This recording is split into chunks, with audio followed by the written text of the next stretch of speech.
Bien. Bueno, para aquellos que han escuchado el mensaje anterior, en el anterior nosotros estuvimos visitando la iglesia de Corinto. Hoy vamos a hacer un tour, pero con fines no de turistas, vamos con fines espirituales. Vamos a la iglesia de Éfeso. Y por favor, si quieren acompañarme en la lectura de la Biblia, abran en Efesios 4, 22 al 32. 10 versículos vamos a leer. En cuanto a la pasada manera de vivir, despojados del viejo hombre que está viciado conforme a los deseos engañosos, y renovaos en el espíritu de vuestra mente, y vestíos del nuevo hombre, creado según Dios, en la justicia y santidad de la verdad. Por lo cual, desechando la mentira, hablad verdad cada uno con su prójimo, porque somos miembros los unos de los otros. Airaos, pero no pequéis, no se ponga el sol sobre vuestro enojo, ni deis lugar al diablo. El que hurtaba no hurte más, sino trabaje haciendo con sus manos lo que es bueno, para que tenga que compartir con el que padece necesidad. Ninguna palabra corrompida salga de vuestra boca, sino la que sea buena para la necesaria edificación, a fin de dar gracia a los oyentes. Y no contristéis al Espíritu Santo de Dios, con el cual fuisteis sellados para el día de la redención. Quítense de vosotros toda amargura, enojo, ira, gritería y maledicencia y toda malicia. Antes, sed benignos unos con otros, misericordiosos, perdonándoos unos a otros, como Dios también os perdonó a vosotros en Cristo. Hasta aquí la lectura bíblica. Recuerden que nosotros estamos hablando de cómo son los cristianos. Todo parte del principio que no necesariamente el cristiano es fruto bueno y el incrédulo, o sea, el no salvo, es fruto malo. Y nosotros vamos a llegar a esto. Pablo, al comenzar su carta a los Efesios, en el versículo 1 del capítulo 1, encabeza así, o introduce: Pablo, apóstol de Jesucristo por la voluntad de Dios, a los santos y fieles en Cristo Jesús que están en Éfeso. Para Pablo, ellos eran santos y fieles, nuestros hermanos en la iglesia de Éfeso. Esto eran ellos para el apóstol. Así el Espíritu Santo, dirigió o inspiró al apóstol Pablo que los llamara. Todos ellos eran, según Pablo, guiado por el Espíritu Santo, todos ellos eran santos y fieles en Cristo Jesús. Recuerden eso es muy importante para continuar. En sí mismo ellos no tenían mucho que ofrecer, pero en Cristo Jesús ellos eran santos y fieles. Pero según ellos y según los vecinos, vamos a ver enseguida quiénes eran ellos. Luego en Efesios 4, 11 al 16, Pablo les explica cómo está organizada la iglesia. Por ejemplo, esto es lo que yo no leí hoy. Y él mismo, habla de Cristo, versículo 11, y él mismo constituyó a unos apóstoles, a otros profetas, a otros evangelistas, a otros pastores y maestros. Versículo 12, a fin de perfeccionar a los santos, de los mismos que habla en la introducción, para la obra del ministerio, para la edificación del cuerpo de Cristo, hasta que todos lleguemos a la unidad de la fe y del conocimiento del Hijo de Dios. Recuerden, eso recién va a ser en el cielo. Estamos todavía en el suelo, acuérdense. A un varón perfecto, a la medida de la estatura de la plenitud de Cristo, para que ya no seamos niños fluctuantes llevados por doquiera de todo viento de doctrina, por estratagema de hombres que para engañar emplean con astucia las artimañas del error, sino que siguiendo la verdad en amor, crezcamos en todo en aquel que es la cabeza, esto es Cristo, de quien todo el cuerpo, que es la iglesia, bien concertado y unido entre sí por todas las coyunturas que se ayudan mutuamente según la actividad propia de cada miembro, recibe su crecimiento para ir edificándose en amor. Leímos hasta el 16. La iglesia no es una corporación. La iglesia no es un regimiento. A mí me gustaría que fuera, porque fui a hablar y tengo que ir de nuevo otra vez a hablar allí a la escuela de suboficiales y luego de oficiales, y es lindo. Estuvimos allí en la plataforma y había butacas, muchas, más de medio centenar, quiero decir de 1 millar, 600, 700 butacas. Y después se escuchó un ruido, no sé cuánto. Y había sido que ya venían todos ellos uniformados. Y al momento todas las butacas estaban ocupadas. Esta a mí me gustaría que fuera la iglesia. Pero como yo no soy el que ordeno la iglesia, no, pues ya está. Cuerpo a tierra, arriba. Salto de rana. Y todo eso. ¿Imagina usted a las hermanas saltando como ranas? Y los hermanos también. No, la iglesia no es. La iglesia no es un regimiento. La iglesia no es como un gobierno, ya sea monárquico, democrático, dictatorial, lo que fuera. La iglesia no es como un club, ni como una cooperativa, ni como una junta vecinal, nada de eso. Ni siquiera como una universidad o una escuela. En su origen la iglesia tenía apóstoles, profetas, evangelistas y pastores. No hay ni rey, ni presidente, ni capitán, ni mariscal menos todavía. Nada de eso. ¿Para qué todo esto? Versículo 12, a fin de perfeccionar a los santos para la obra del ministerio, para la edificación del cuerpo de Cristo. Aquí la iglesia lleva el nombre de cuerpo de Cristo. La iglesia es el cuerpo de Cristo, siendo Él mismo la cabeza. Ahora, lo que los efesios debían dejar, volvemos al capítulo 4, versículo 22 en adelante, en cuanto a la pasada manera de vivir. Ellos debían despojarse de su pasada manera de vivir. Número 2, debían despojarse del viejo hombre. Escuchen bien esto. Pablo nos dice, ustedes se despojaron de su manera antigua de vivir.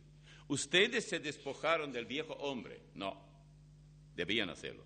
Debían renovarse en el espíritu de su mente. Para lograrlo, debían dejar de mentir. ¿Cómo?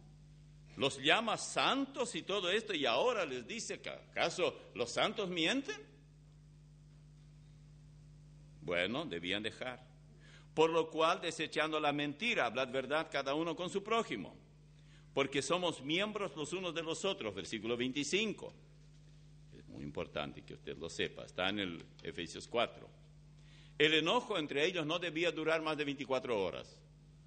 No se ponga el sol sobre vuestro enojo. ¿Cuánto tiempo hace, hermano y hermana, que ustedes no se hablan porque tanto se quieren y andan con trompa de elefante? No debían dar lugar al diablo. El que hurtaba, imagínense usted un hermano que hurta, el que hurtaba debía dejar de hurtar, porque ellos no sabían que la vida cristiana exigía todo esto. Para no hurtar, él no dice que, bueno, no robes, pero pide a otro hermano que te dé.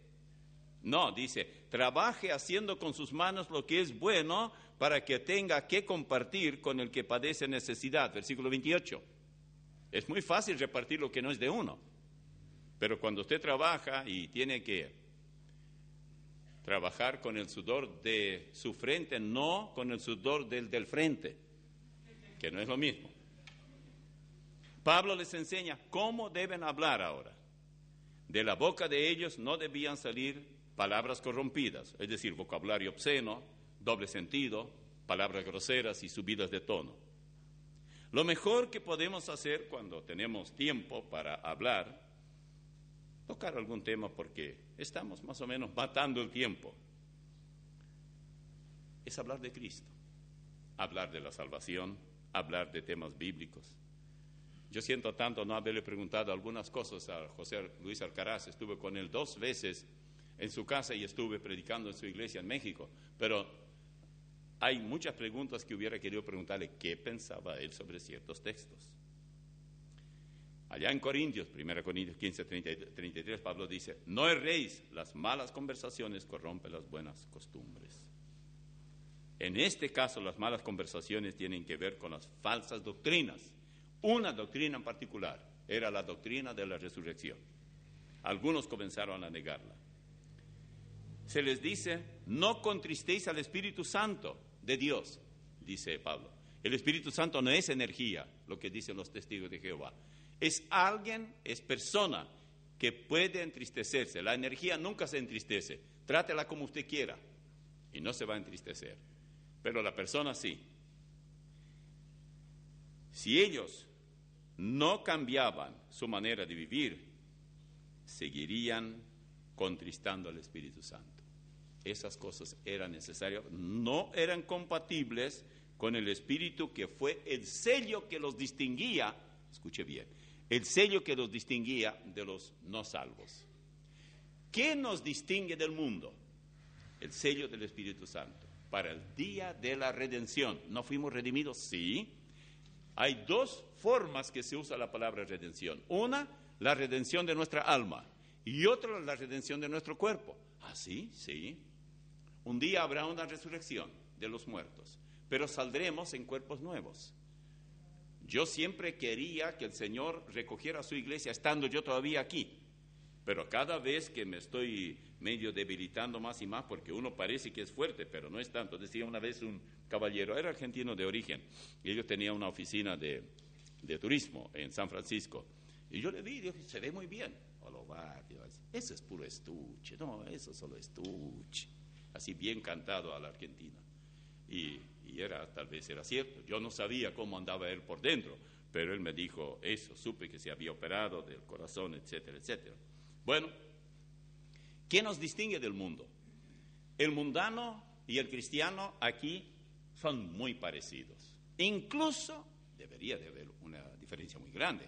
Por eso Pablo les instruye. Ellos no sabían. Ellos se convirtieron y recibieron a Cristo, fueron salvos, formaron la iglesia allá en Éfeso y después fueron más o menos instruidos por algunos de los compañeros de Pablo y edificados hasta donde era posible y se fueron.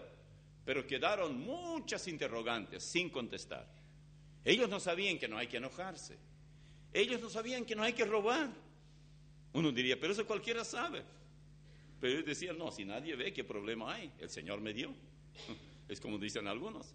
Y ellos no sabían que todos esos otros pecados de inmoralidad, ellos no sabían que eso estaba mal. Si ellos ya eran salvos, ya está bien. Y el enojo entre ellos nunca debía ir más allá de la puesta del sol. Por eso, ahora Pablo menciona una serie de cosas que ellos debían abandonar. Quítense de vosotros toda amargura.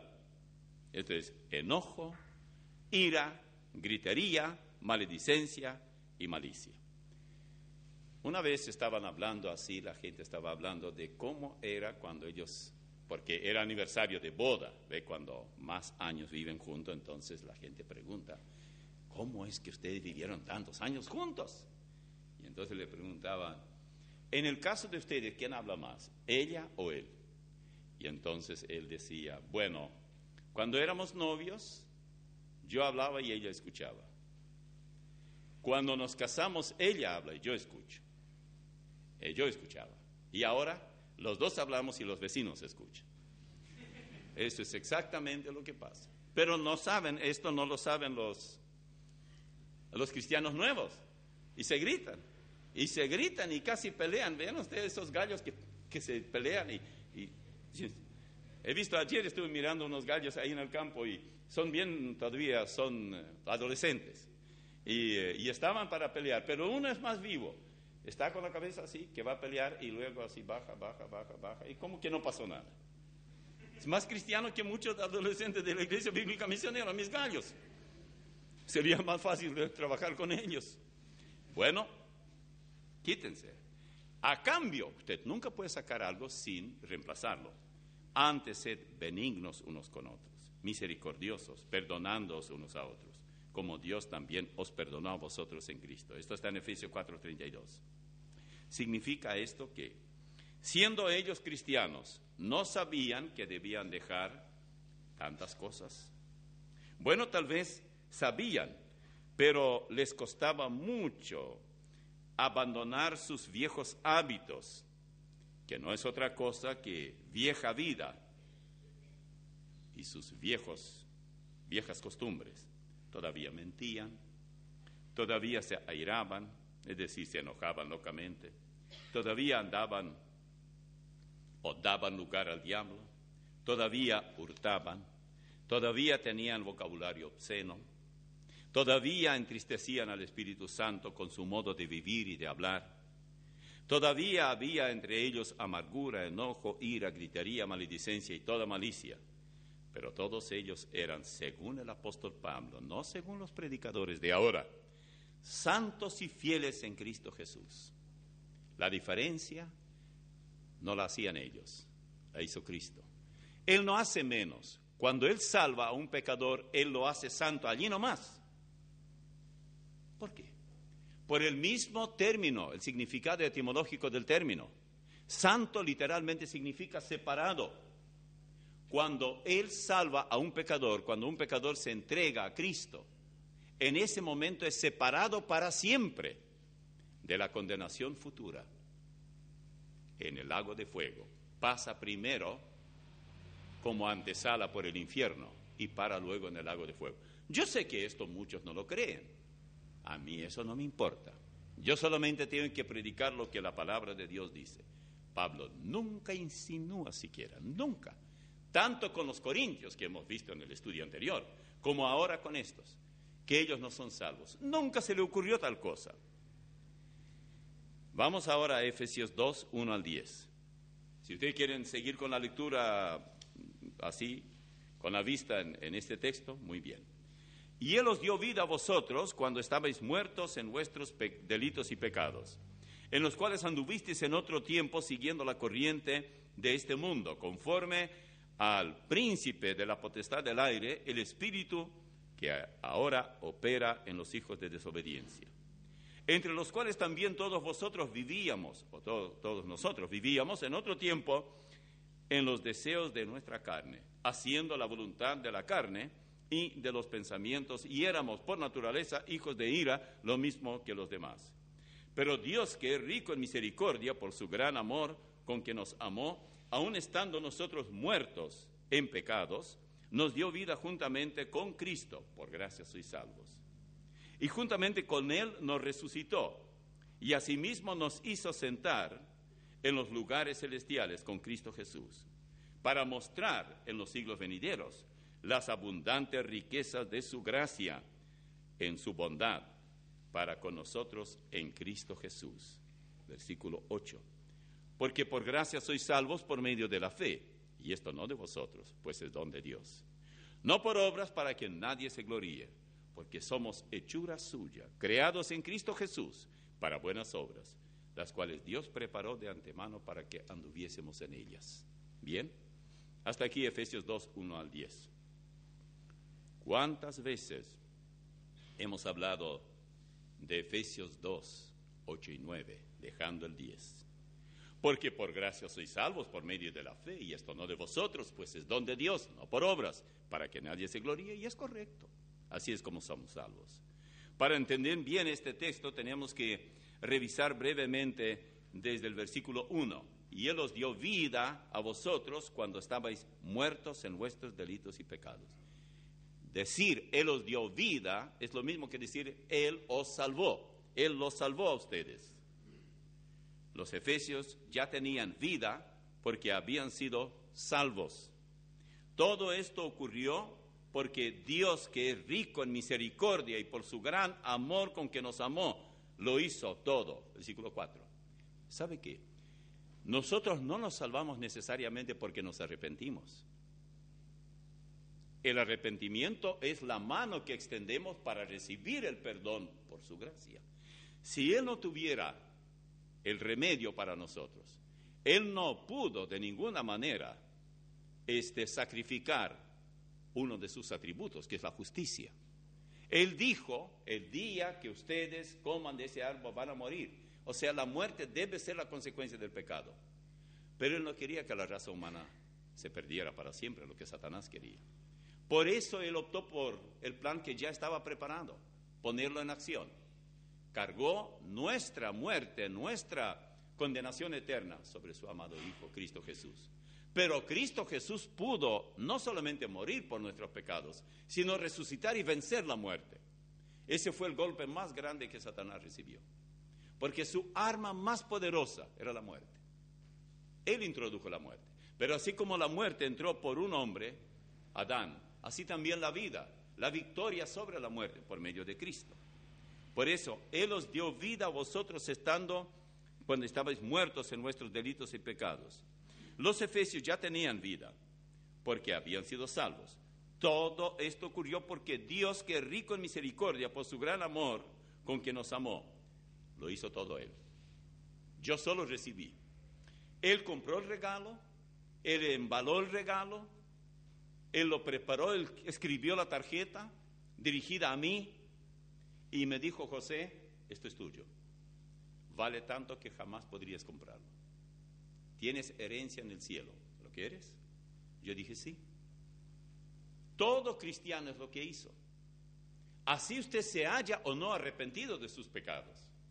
No todos expresan el arrepentimiento. El malhechor de la cruz no dijo me arrepiento.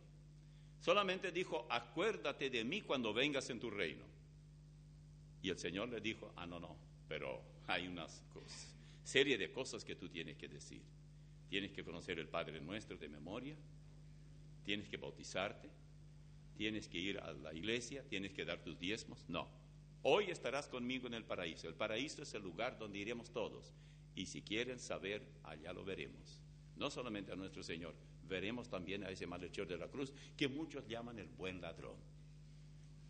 Tal vez en Paraguay hay buenos ladrones, para mí es solo ladrón, pero bueno, si hay acá, díganme dónde están, porque así si me expongo a algún ladrón, que sea el bueno. ¿Qué somos nosotros en los ojos de Dios? Porque esto es lo que importa. Aún estando nosotros muertos, versículos 5 a 9, en pecados, nos dio vida juntamente con Cristo. Por gracia sois salvos, está en paréntesis luego. Y juntamente con Él nos resucitó. Para Dios, nosotros es tan segura la salvación, que ya nos ve resucitados con Él. Y asimismo nos hizo sentar en los lugares celestiales con Cristo. ¿Por qué no dice, y asimismo nos hará sentar? Nos hizo. Porque para Él no hay pasado y futuro. Para Él siempre es presente. Aquí sí no sé qué van a hacer los que pierden la salvación. Para mostrar, dice, en los siglos venideros, las abundantes riquezas de su gracia, en su bondad, para con nosotros, en Cristo Jesús. Porque por gracia sois salvos. Ustedes son salvos. Primero, nos dio vida juntamente con Cristo. Y luego, por gracia sois salvos. Juntamente con Él nos resucitó. Pero si todavía ni morimos. Y para Él ya estamos resucitados. Tan segura esta salvación que para Él nosotros ya hemos muerto y hemos resucitado y estamos en su presencia. Esto es sana doctrina. Asimismo nos hizo sentar en los lugares celestiales con Cristo Jesús. Le vamos a rodear a Él. Ya para Él es un hecho esto. Él no tiene que esperar para ver cómo será nuestra conducta. Él sabe cómo andaremos. Él sabe el pasado y Él sabe el futuro. Y Él sabe cuántas veces vamos a mentir y que mañana nos vamos a enojar y que esta noche también. Todas esas cosas Él sabe. Y Él es el que dice que ya estamos con Él en su gloria, que ya hemos resucitado. No es nada vago, tal vez, depende, uno nunca sabe, quién sabe, si eres un buen árbol malo. No, Él no discute eso. Yo prefiero tratar con Él este asunto, con el Salvador. Nosotros, si estamos ya para Él sentados, siempre lo estamos en el cielo, porque estamos con Él. Él dice todo esto a esos efesios que tenían tantas cosas que tenían que dejar. No roben, hermanos, le dice a ellos. No se griten. No dejen que los vecinos vean el teatro que ustedes están haciendo. No cacareen, no relinchen, no gruñan. Sean diferentes. Trabajen, no roben, tanto como para poder dar a otros. Porque Porque Dios ya los considera sentados con Cristo en su gloria. Dios ya los considera resucitados. Y los efesios decían, estamos más vivos que el más vivo. Y tú dices que ya resucitamos. Para Dios sí. Él no está sujeto como nosotros a pasado y futuro. Él es el yo soy. Es que la salvación de ellos estaba asegurada por su gracia, no por la conducta de ellos. Nunca sabía eso. Así que yo puedo hacer todo lo que quiero. No es que usted pueda hacer todo lo que quiere, usted hace todo lo que quiere. ¿Quién le restringe? Si usted quiere pecar, usted se esconde o espera que llegue la sombra de la noche. Si usted quiere mentir, usted miente. Total, no todos saben que usted miente. Algunos pueden sospechar, pero no están seguros. No era por la conducta de los efesios que ellos eran lo que eran. Es obvio que estaban, claro, dejaban mucho que desear. Pero al apóstol ni se le ocurre decir, vaya a saber si ustedes son salvos. Por lo que oigo, mejor que averigüen a ver si fueron salvos. No, en ningún caso ustedes encontrarán un solo texto. ¿Sabe usted hasta dónde ha llegado la desgracia de la gracia hoy? Lo que se predica. La llamada Biblia de estudio de la vida plena. Si alguno de ustedes alguna vez quiere ser hereje, si alguno de ustedes quiere apostatar de la fe, compre esa Biblia y lea, no la Biblia en sí, porque es 1960, la misma que nosotros usamos. Es lo que se escribió allí. Dice el que escribe los comentarios, como hay tantas otras Biblias que tienen comentarios, pero no es ningún peligro, aquí sí. Cuando comenta Filipenses 2:12, Filipenses 2:12, ustedes saben lo que dice allí, ¿no? Es muy conocido el texto. Dice que tenemos que ocuparnos en nuestra salvación con temor y temblor. Le voy a leer textualmente tal como dice.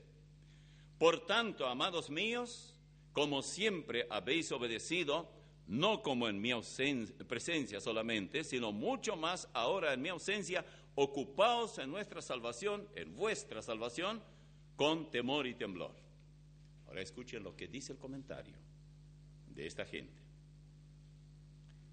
Dice así, ocupaos en vuestra salvación. Los creyentes, dice, salvos por gracia, deben ocuparse en su salvación hasta el final. Hay punto. Sigue. Si dejan de hacerlo, perderán la salvación recibida.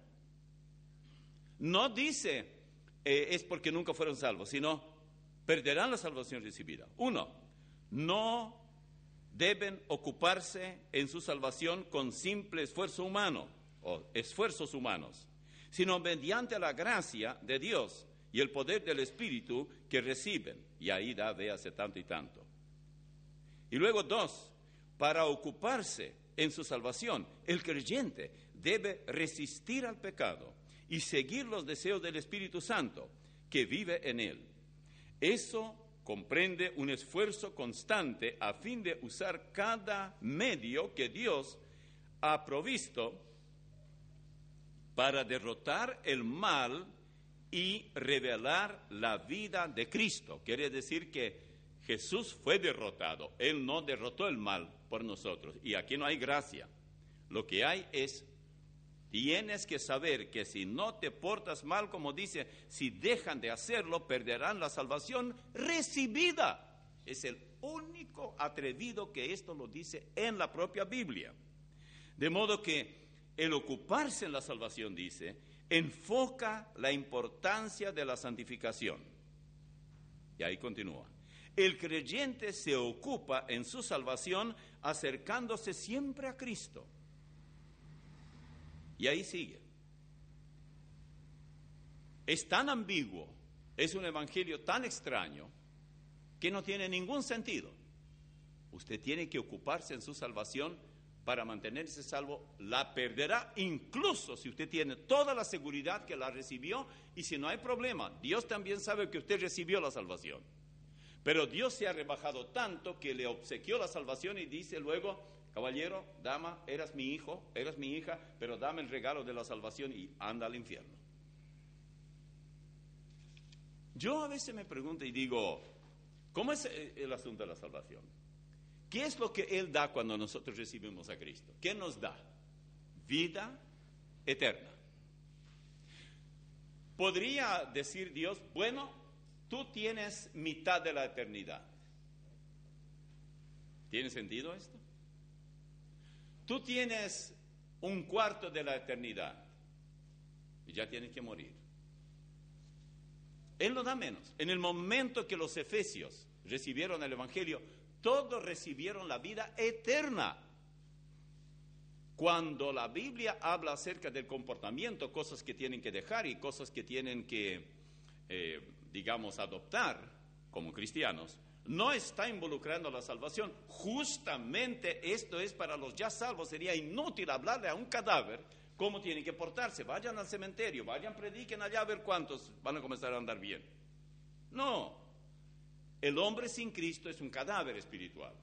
Pero una vez que recibe a Cristo, ha resucitado para nueva vida. A ellos se le puede hablar. Y Pablo les escribe a ellos, no para que sean salvos ni para que no pierdan la salvación que tienen, sino para que vivan una vida útil para ellos, para el mundo, el entorno en que ellos estaban y para gloria de Dios. Los creyentes salvos por gracia deben ocuparse en su salvación hasta el final. Si dejan de hacerlo, perderán la salvación recibida. Y luego, en esta misma Biblia se habla acerca de la elección o predestinación. ¿Saben qué enseñan los predestinistas?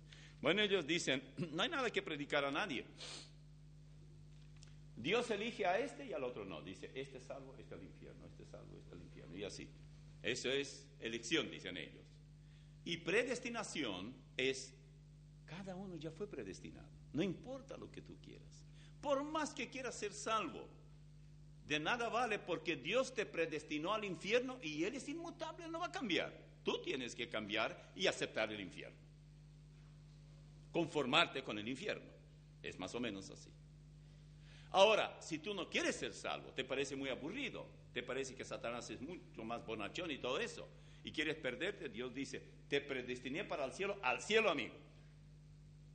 No hay alternativa. Eso es más o menos lo que enseñan los predestinistas. Y escuche esto, lo que dice esa Biblia. Elección para salvación y santidad del cuerpo de Cristo siempre es segura. Pero la certidumbre de la elección de las personas sigue condicionada a la fe viva y personal en Jesucristo y a la perseverancia en unión con Él. Es decir, la elección y la predestinación es un hecho, no hay problema, pero también está condicionada. En el momento de asegurar que no puede ser alterada, ya dice que sí puede.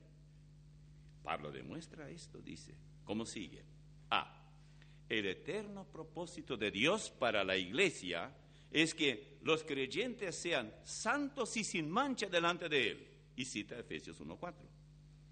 Eso se refiere al perdón de los pecados y a la santificación y santidad de la iglesia.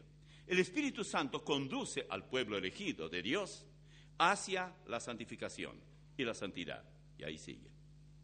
El apóstol insiste en el énfasis de este importante plan de Dios. El cumplimiento de este plan para la iglesia colectiva es seguro. Otra vez ya, ahora seguro. Cristo quiere presentársela a sí mismo, una iglesia gloriosa, santa y sin mancha, Efesios 5:27. El cumplimiento de este plan para los creyentes es condicional, otra vez. Ahora estaba seguro, ahora ya es condicional de nuevo. Cristo los presentará santos y sin mancha delante de Él, solo si continúan en la fe. Ni Cristo sabe qué va a pasar con usted. Pablo declara que Cristo va a presentarlos santos y sin mancha e irreprensibles delante de Él, si en verdad permanecéis fundados y firmes en la fe y sin moveros de la esperanza del Evangelio. Cita Colosenses 1, 22 y 23. Dios predestina a sus elegidos para que sean llamados, justificados, glorificados, conforme a la imagen de su hija. Y sigue.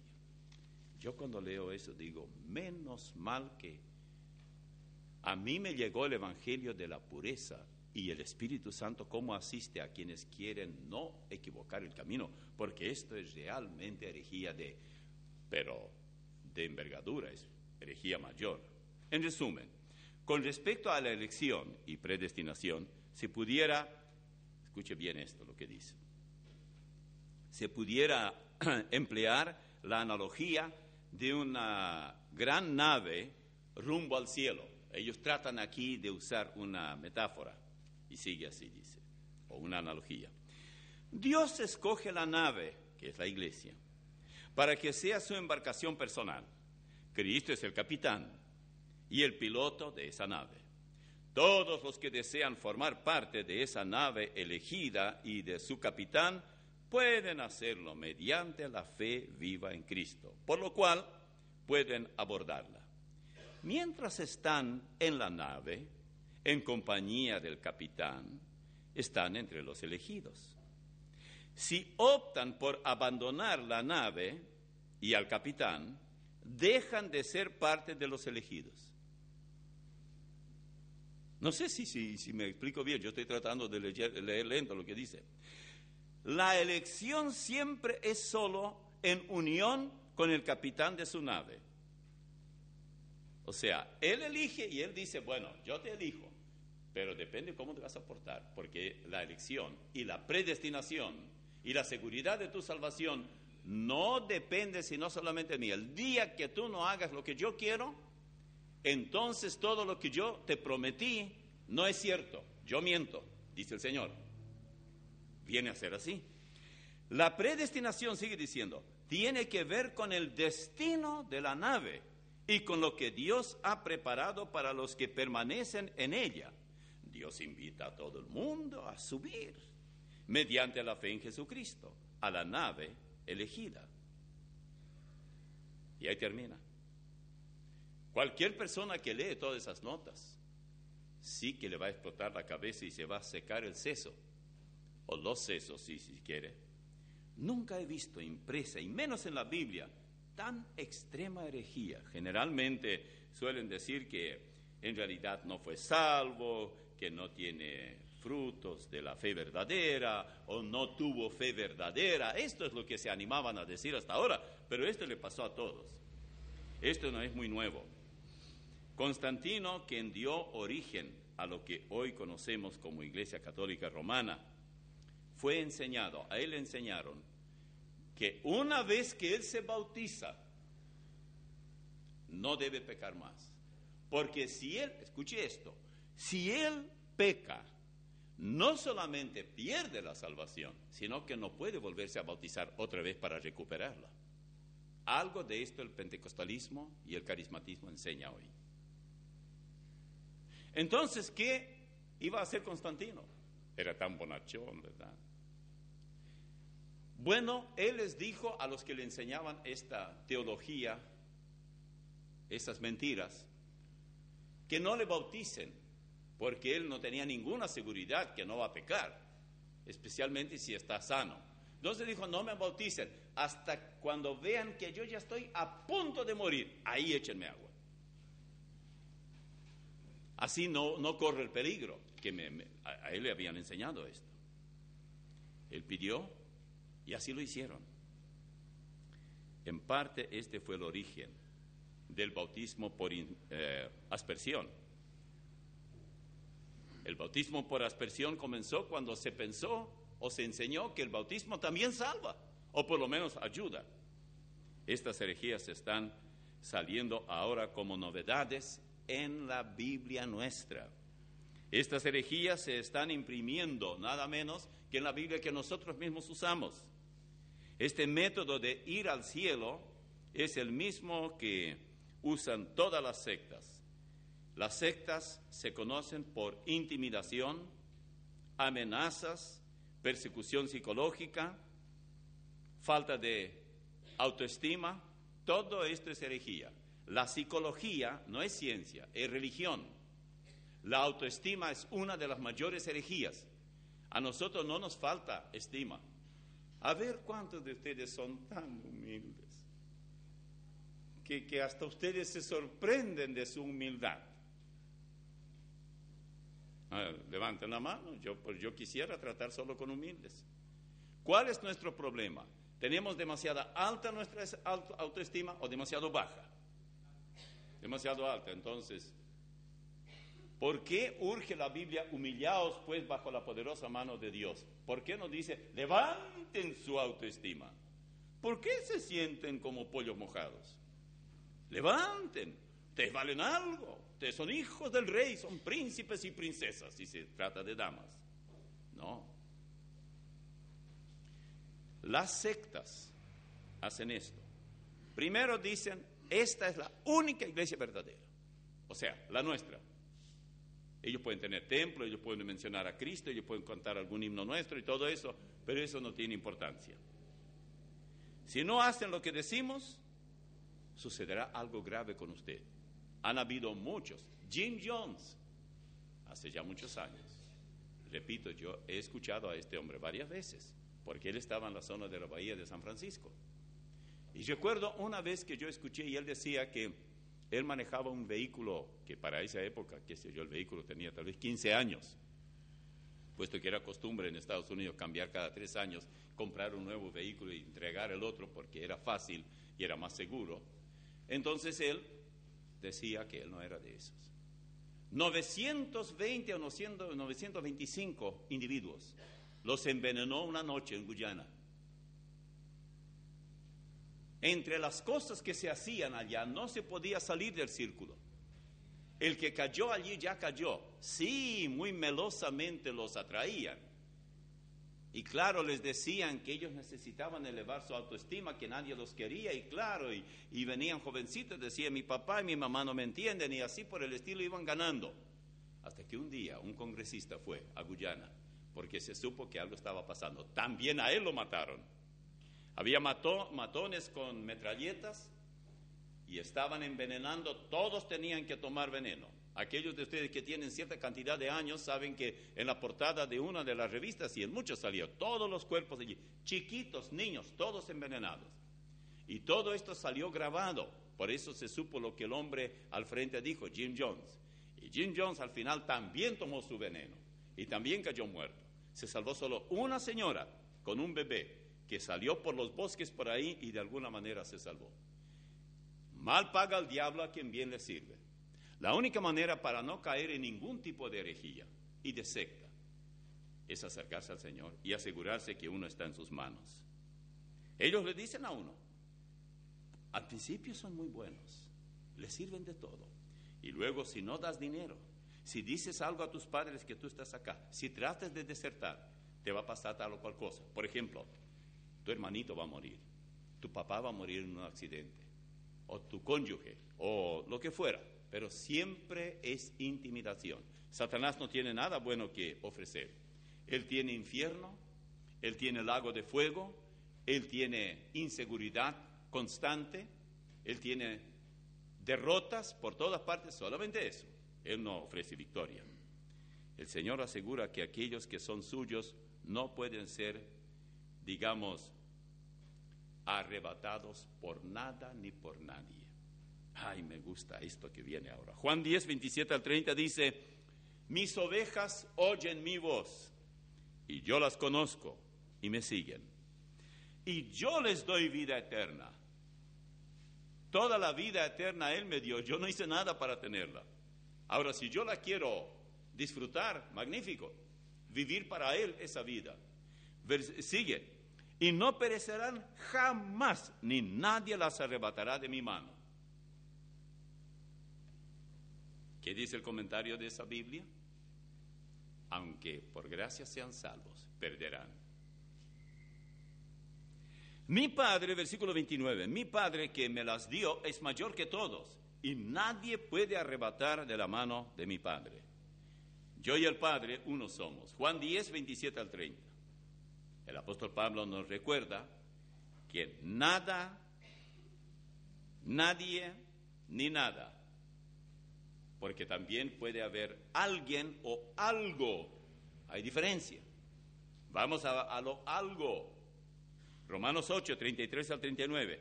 ¿Quién acusará a los escogidos de Dios? Dios es el que justifica. ¿Quién es el que condenará? Cristo es el que murió, más aún el que también resucitó, el que además está a la diestra de Dios, el que también intercede por nosotros. ¿Quién nos separará del amor de Cristo? ¿Tribulación, o angustia, o persecución, o hambre, o desnudez, o peligro, o espada? Como está escrito, por causa de ti somos muertos todo el tiempo. Somos contados como ovejas de matadero. Antes en todas estas cosas, es decir, cuando sufrimos, somos más que vencedores por medio de aquel que nos amó. Por lo cual estoy seguro, oiga bien esto, desde el 38, que ni la muerte, ni la vida, ni ángeles, ni principados, ni potestades, ni lo presente, ni lo porvenir, ni lo alto, ni lo profundo, ni ninguna otra cosa creada nos podrá separar del amor de Dios que es en Cristo Jesús, Señor nuestro. ¿Por qué no pueden? Porque el Señor nuestro, Cristo Jesús, nos tiene en su mano. Estamos seguros. No hay persona, no hay fuerza, no existen circunstancias, peligros, ni herejías, ni nadie, ni nada que pueda separarnos de la salvación eterna, del amor de Dios. El Señor invoca también a Dios el Padre, porque no todos le habían recibido como Dios en carne. Ni supuestas nuevas revelaciones, ni filosofías, ni denominaciones, ni dudas que a veces nos asaltan, ni sueños, ni visiones, ni apariciones, ni comentaristas, ni conferencistas, ni presiones, ni caídas al suelo, ni nada de eso. Nada ni nadie podrá separarnos del amor de Dios. No hay fuerza, ni ideología, ni milagros, aunque sean verdaderos milagros, ni eso tampoco. Hemos creído en Él, estamos firmes en la gracia. El cristiano depende y dependerá de su Salvador. Nunca piense usted como cristiano, bueno, yo ya fui salvo. No. Dependa de Él todos los días. Estando persuadidos, este es el texto. Anótelo aquí en la frente, así alguien le va a ver y en vez de ponerle un poco de ceniza en día de la ceniza, anote el texto. Escuche bien. Estando persuadidos de esto, que el que comenzó en vosotros la buena obra, la perfeccionará hasta el día de Jesucristo. Filipenses 1:6. La perfección de nuestra vida nueva no depende de nosotros, sino del que comenzó. ¿Quién comenzó? Nuestro Señor, vía Espíritu Santo. Él comenzó en nosotros. ¿Quién comenzó en nosotros la buena obra? Jesucristo. ¿Cuál es esa buena obra? La salvación. ¿Quién la perfeccionará? Jesucristo. ¿Por cuánto tiempo? Él se encargará de esta triple obra hasta el día de Jesucristo. Así dice, literalmente. Esto está en Filipenses 1:6.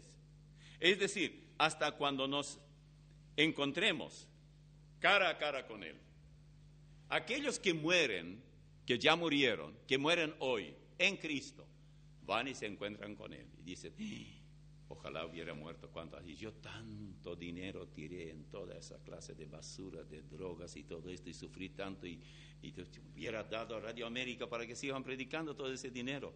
Pero yo no sabía que la muerte era algo tan maravilloso para un salvo. Y el Señor le recibe allí. Yo creo que el Señor recibe a todos personalmente. Él tiene alguna manera para hacerlo. Y yo creo que Él nos recibirá. La otra manera para ir a la presencia de Él será en el arrebatamiento, cuando colectivamente todos, muertos y vivos, resucitarán y nuevamente partirán para encontrarse con Él, no en el cielo, en el aire. Y allí Él, cual esposo, llevará a su flamante esposa hasta su Padre. Y allí se encontrarán, nos encontraremos nosotros. Yo creo que rebosaremos de gozo. La salvación no es un préstamo. Él no presta salvación para luego devolverle cuando nos portamos mal y tratamos mal lo que nos prestó. Como nosotros podemos prestar un auto. Decimos, no, he visto el otro día cómo andas, frenas de golpe, corres de aquí para allá. No, dame el auto. La salvación no la estamos alquilando, cuyo dueño es el Señor Jesús. No. La salvación no es algo que compartimos con el Salvador. Él nos salva algo y el resto nosotros.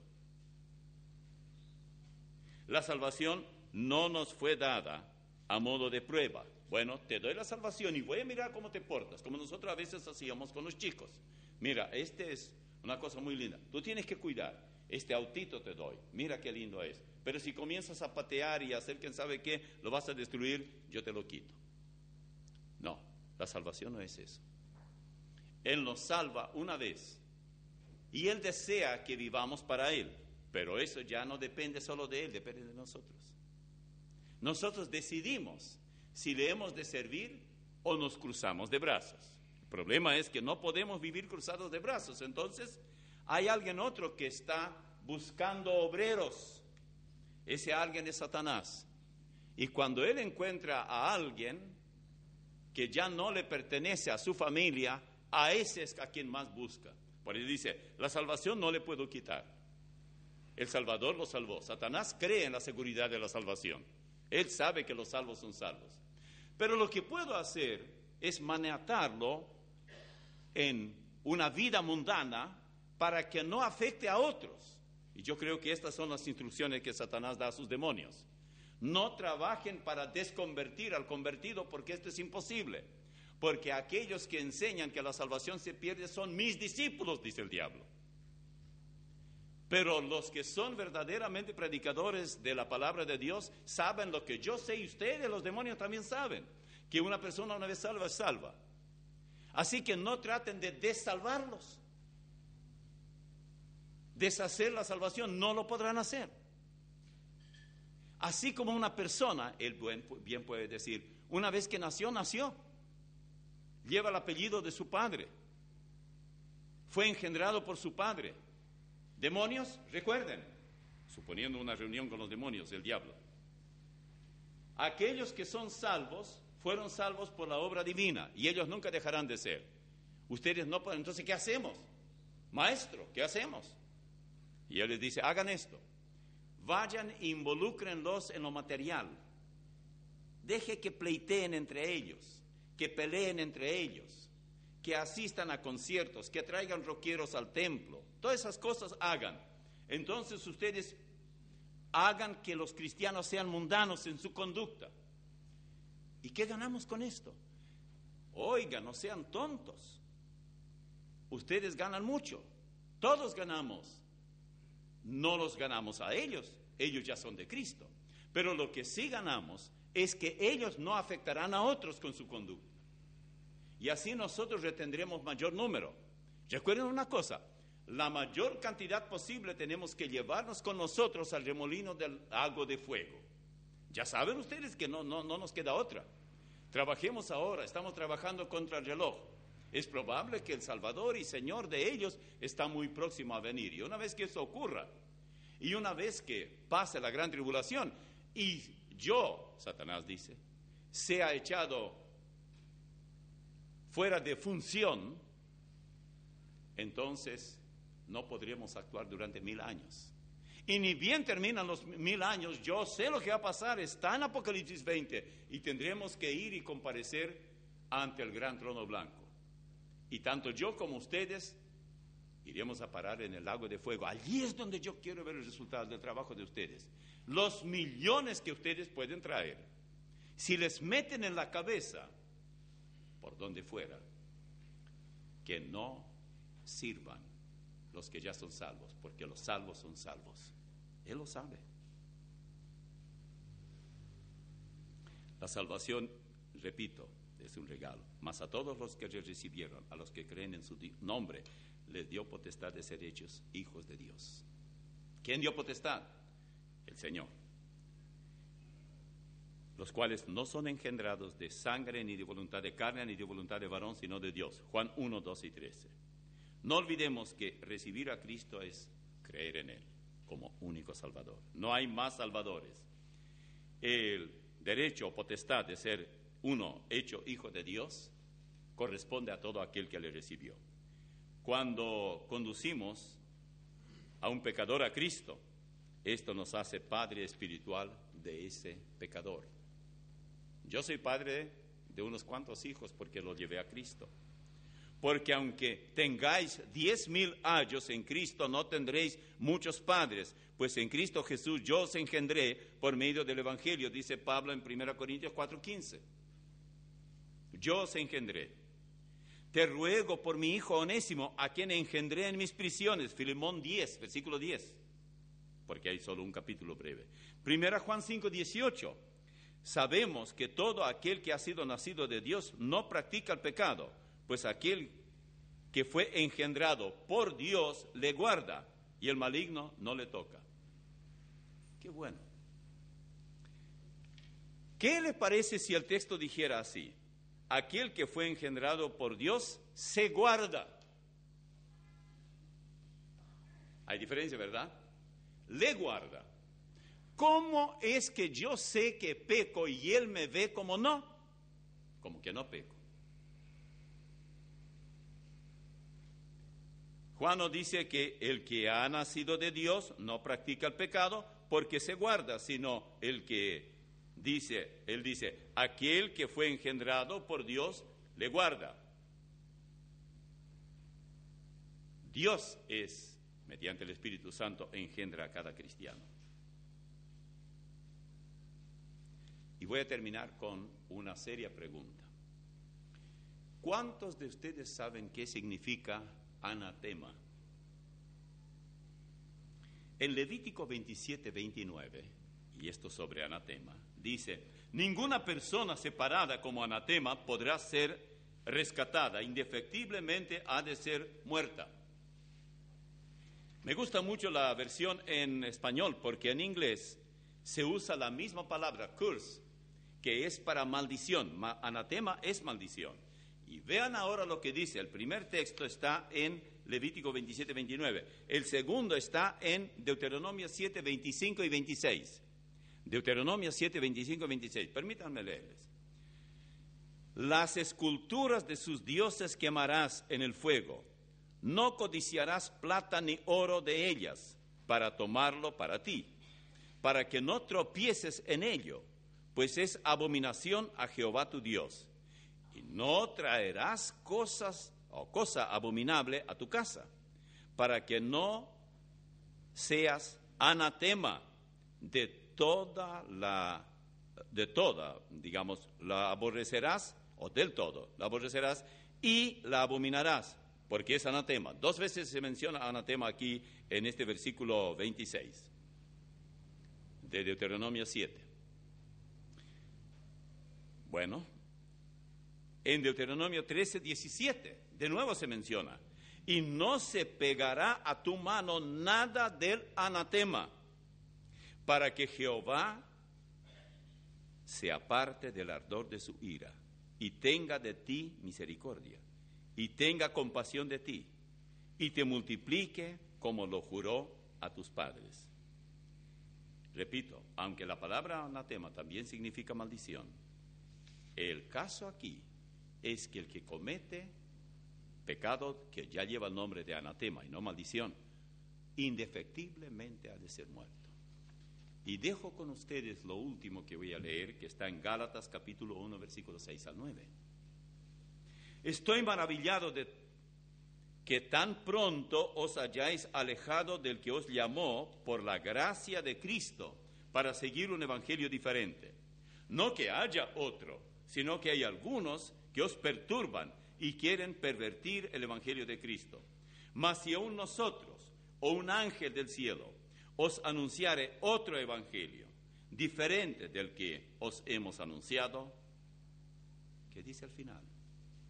Sea anatema, se usa la misma palabra, como antes hemos dicho, y también ahora lo repito, si alguno os predica diferente evangelio del que habéis recibido, sea anatema.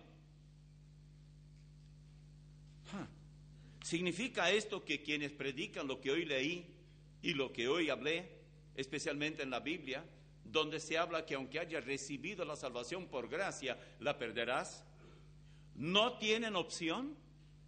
¿Indefectiblemente ha de ser muerto? ¿O será simplemente que indefectiblemente ¿Ha de morir prematuramente? Yo no sé. ¿O será que indefectiblemente la que él o ellos hagan en la obra se quemará, no resistirá al fuego? Yo no sé. Pero si es correcto decir que cada vez que se menciona la palabra anatema, yo puedo tener cierta duda. Yo quiero dudar en este caso.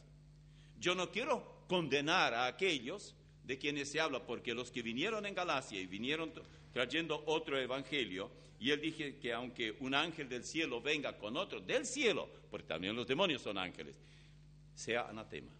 Aunque los verdaderos ángeles, aunque un verdadero predicador traiga otro evangelio, el evangelio que exige salvación por obras, sea anatema. Dios nos guarde en este aspecto. Mucho más queda, y yo pensé que voy a terminar hoy con esto, pero va a quedar para el próximo domingo o para el domingo después del próximo. Oremos. Padre, te agradecemos por tu palabra. Pedimos que tú la guardes en nuestro corazón y permitas que entendamos cuán maravilloso eres tú. Y sobre todo porque la salvación está al alcance del peor de los pecadores.